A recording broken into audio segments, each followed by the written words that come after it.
요한계시록 공부를 시작하겠습니다. 오늘은 요한계시록 17장 7절에서 18절 말씀을 통해 짐승의 비밀이 무엇인지를 공부해 보겠습니다. 말씀을 같이 읽겠습니다. 천사가 이르되 왜 놀랍게 여기느냐? 내가 여자와 그가 탄 7머리와 10뿔 가진 짐승의 비밀을 내게 이르리라. 내가 본 짐승은 전에 있었다가 지금은 없으나 장차 무저갱으로부터 올라와 멸망으로 들어갈 자니 땅에 사는 자들로서 창세 이후로 그 이름이 생명책에 기록되지 못한 자들이 이전에 있었다가 지금은 없으나 장차 나올 짐승을 보고 놀랍게 여기리라. 지혜 있는 뜻이 여기 있으니 그 7머리는 여자가 앉은 7산이요 또 7왕이라. 5은 망하였고 하나는 있고 다른 하나는 아직 이르지 아니하였으나 이르면 반드시 잠시 동안 머무르리라. 전에 있었다가 지금 없어진 짐승은 8째 왕이니 7 중에 속한 자라. 그가 멸망으로 들어가리라. 내가 보던 10뿔은 10왕이니 아직 나라를 얻지 못하였으나 다만 짐승과 더불어 임금처럼 한동안 권세를 받으리라. 그들이 한 뜻을 가지고 자기의 능력과 권세를 짐승에게 주더라. 그들이 어린 양과 더불어 싸우려니와 어린 양은 만주의 주시오 만왕의 왕이심으로 그들을 이기실 터이요 또 그와 함께 있는 자들 곧 부르심을 받고 택하심을 받은 진실한 자들도 이기리로다. 또 천사가 내게 말하되 내가 본 바 음녀가 앉아있는 물은 백성과 무리와 열국과 방언들이니라. 내가 본 바 이 10뿔과 짐승은 음녀를 미워하여 망하게 하고 벌거벗게 하고 그의 살을 먹고 불로 아주 사르리라. 이는 하나님이 자기 뜻대로 할 마음을 그들에게 주사 한 뜻을 이루게 하시고 그들의 나라를 그 짐승에게 주게 하시되 하나님의 말씀이 응하기까지 하심이라. 또 내가 본 그 여자는 땅의 왕들을 다스리는 큰 성이라 하더라. 아멘. 계시와 그 의미를 알게 해주시는 분 그랬는데요. 오늘 이제 17장 지난 시간과 이번 주 말씀에 하나님께서 그 천사를 통해 그 짐승의 비밀, 음녀의 비밀을 보여주시고 또 알게 해주신다 그랬습니다. 우리가 아는 것처럼 계시는 감추었던 것을 열어서 보여주시는 것이죠. 그런데 그 의미를 계시를 보아도 그 의미를 알지 못할 때에 그 의미를 알게 해주시는 분도 마찬가지로 하나님이십니다.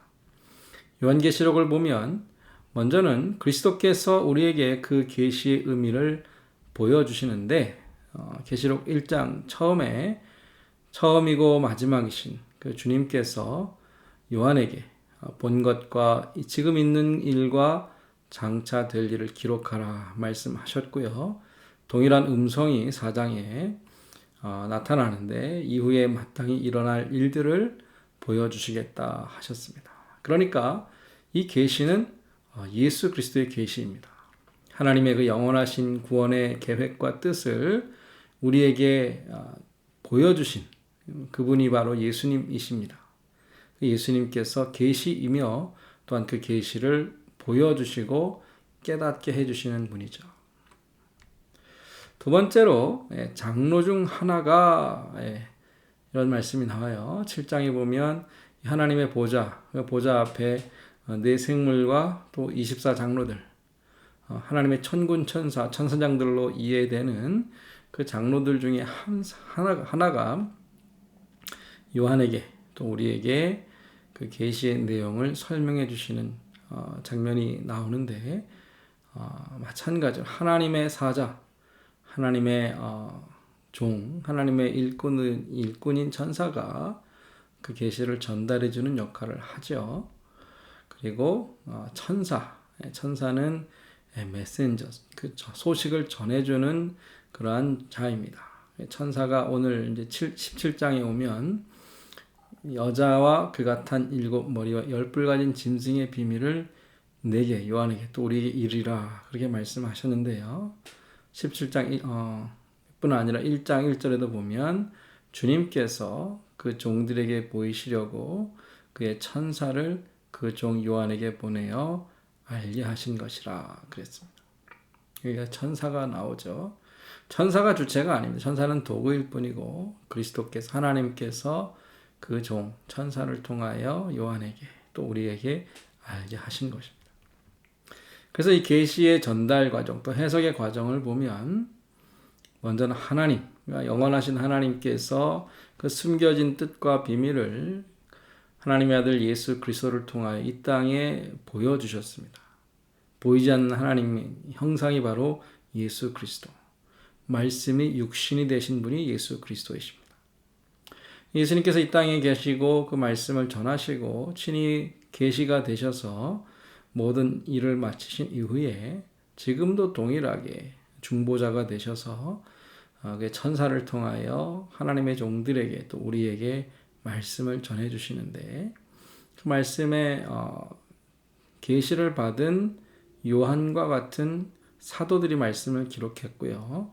이제 그 말씀을 맡은 이 시대의 설교자, 목회자들이 모든 하나님의 종들, 하나님의 백성인 성도들에게 말씀을 전하게 됩니다. 그리고 이 모든 과정이 성령의 역사로 말미암아 에러가 없고 실수가 없이 전해져야 하겠죠. 그래서 성도들의 입장에서는 거꾸로 설교자, 목회자를 통해 말씀을 받았다라면 그 말씀이 과연 예수 그리스도의 말씀인가, 하나님의 뜻인가를 기록된 말씀과 확인해서 미혹되지 않고 거짓 교사나 거짓 선지자들에게 미혹되지 않고 참 진리의 말씀을 늘 받아야 한다라는 것이죠. 그것이 말세를 사는 성도들이 하나님의 계시를 받아 그 계시로 말미암아 축복을 받는 길이다. 그렇게 말씀을 드립니다.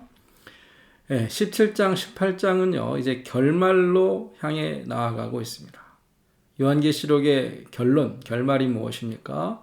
사탄의 나라는 흥하는 것 같아 보이지만 멸망하게 되고, 하나님의 교회, 하나님의 나라는 정말 보이지 않고 소수의 작은 모습인 것 같아 보이지만 궁극적으로 승리한다. 그래서 결국 하나님의 나라, 새 예루살렘, 새 하늘과 새 땅이 이 땅에 이곳에 임하는 것으로 계시록이 마치게 되는데 17장과 18장은 그 앞서서 사탄의 나라, 사탄과 적 그리스도가 멸망하는 내용을 기록하고 있습니다. 그것이 이제 17장 서론의 심판에 대한 선언이고 그 심판을 받을 음녀가 누구인가? 그리고 오늘 본문은 그 음녀를 이제 구체적으로 설명해 주시는, 요한계시록은 주로 상징이 많이 있고 그것을 일일이 다 설명하지 않으시는데 오늘 본문은 독특하게도 여자와 그 음녀와 짐승, 여자와 짐승을 상세하게 설명해 주고 있습니다. 그리고 이제 18장에 가보면 여자인 큰 성 바벨론이 멸망하는 장면을 보여주고 있죠. 여자와 짐승의 비밀 그랬는데요. 우리도 사실은 적 그리스도가 구체적으로 누구인지 짐작할 뿐이지 알지 못합니다. 이 사람인가, 이 단체인가, 이 국가인가 여러 가지 설들을 말하지만 확실하게 아무도 특정하지 못하는데 오늘 성경에서 그 이름을 말하지는 않지만 어떠한 존재가 적 그리스도이고 음녀이고 사탄의 왕국인지를 가르쳐 주고 있습니다. 그 묘사된 내용을 보면 여자는 물 위에 앉아 있다 그랬어요. 그런데 그 물은 무엇입니까? 백성과 무리와 열국과 방언들. 요한의 시대에 그 해양 세력, 지중해를 중심으로 또 큰 강을 중심으로 일어난 제국들이 있습니다. 바벨론 제국, 페르시아 제국은 큰 강을 중심으로, 또 그리스와 로마는 큰 바다를 중심으로 제국이 이루어졌는데 그렇게 음녀가 그 물 위에 앉아 있다라는 말은 온 세상을 통치하고 다스리는 권력을 상징하죠. 마찬가지로 18절에 보면 내가 본 여자는 땅의 왕들을 다스리는 큰 성이라.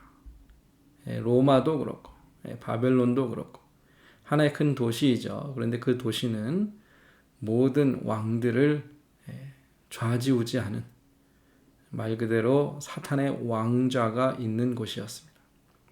그리고 이 여자에 대한 내용은 18장에서 더 자세히 설명이 되고요.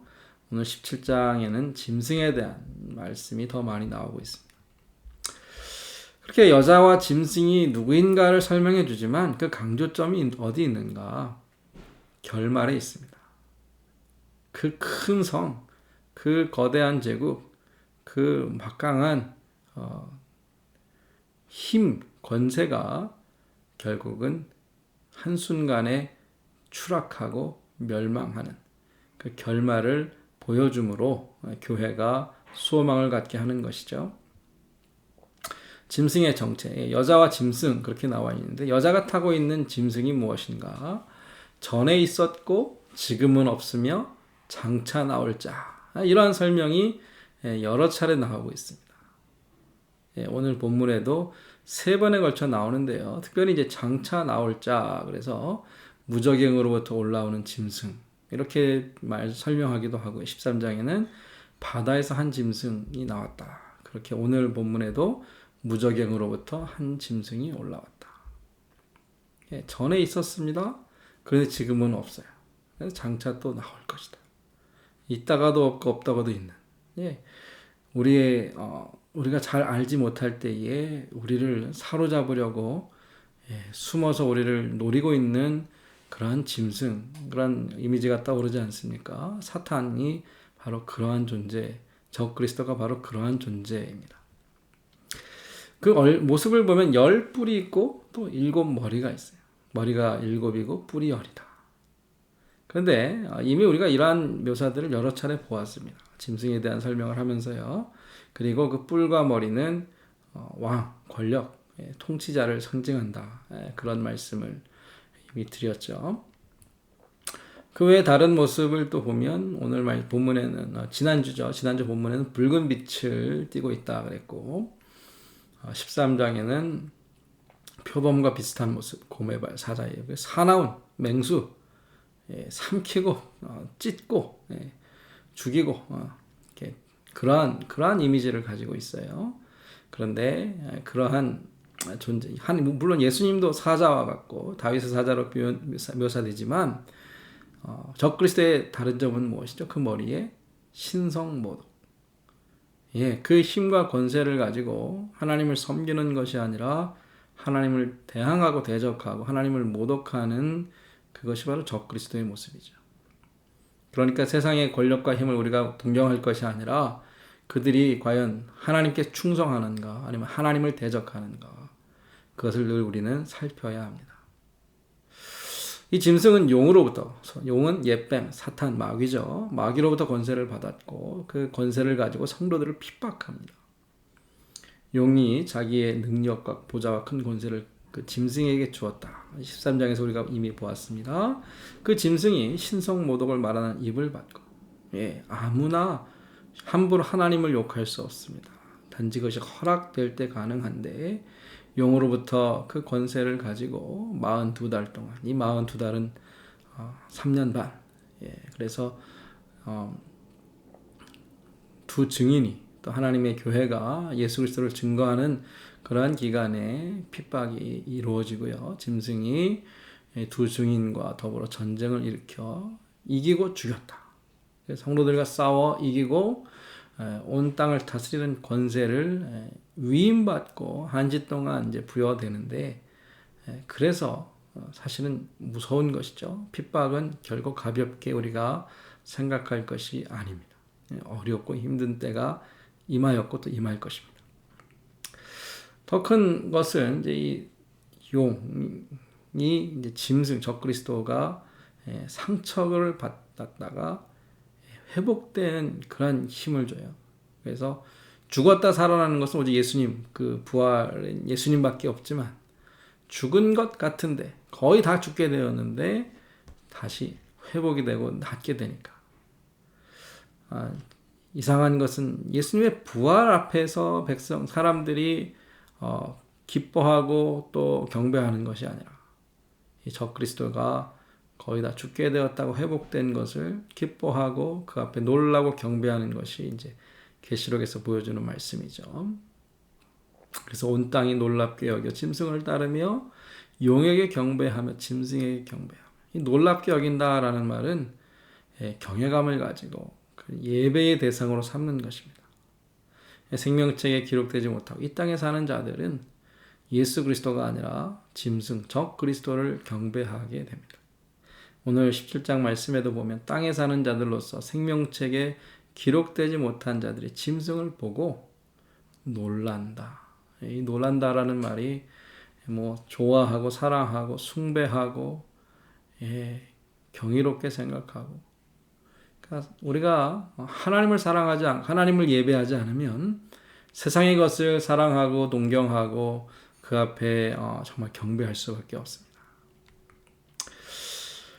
앞서 말씀드린 대로 하나님을 모욕하고 신성 모독하는 그런 참남한 이름들을 가진 짐승이 온천하 왕들을 모아서 자신의 세력을 가지고 자기를 따르는 온 백성들을, 세상 사람들을 가지고 뭐 합니까? 어린 양과 더불어 전쟁한다. 그래서 16장에 이미 아마겟돈 이란 말이 나왔고요. 오늘 본문에도 열 왕들이 자기의 능력과 권세를 짐승에게 주고 짐승의 어떤 모든 것을 다 맡기고 짐승이 이끄는 대로 하나님의 교회 어린 양과 대적하여 싸우고, 그래서 19장에도 보면 이제 결말 부분에 가보면 짐승과 땅의 임금들과 그들의 군대들이 하나님의 군대와 더불어 전쟁하는 장면이 나오는데, 그것은 사탄이, 또한 20장에 사탄이라고 소개가 됩니다.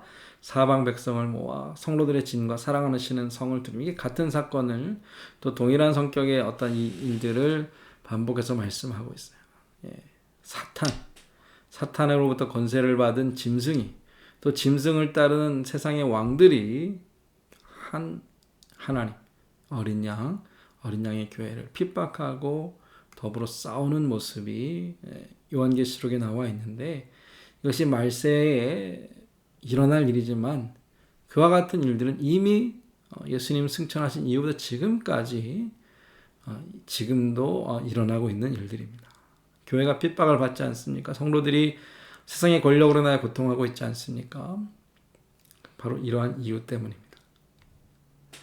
그런데 소망이 무엇입니까? 결말이 우리의 승리라는 겁니다. 교회의 승리고 어린 양의 승리입니다. 적그리스도는 영원하지 않다. 앞서 아까 말씀드린 대로 전에 있었다가 지금은 없으나 장차 올라올, 장차 나타날, 있다가도 없고 없다가도 있는 영원한 존재가 아닙니다. 사탄, 악의 세력이 정말 너무 크고 무섭고 결코 우리가 이길 수 없는 그러한 대상인 것 같아 보이지만 그렇지 않습니다. 어느 권력도 어느 왕국도 역사를 보면 한순간이었습니다. 오직 하나님의 나라만 영원하지요.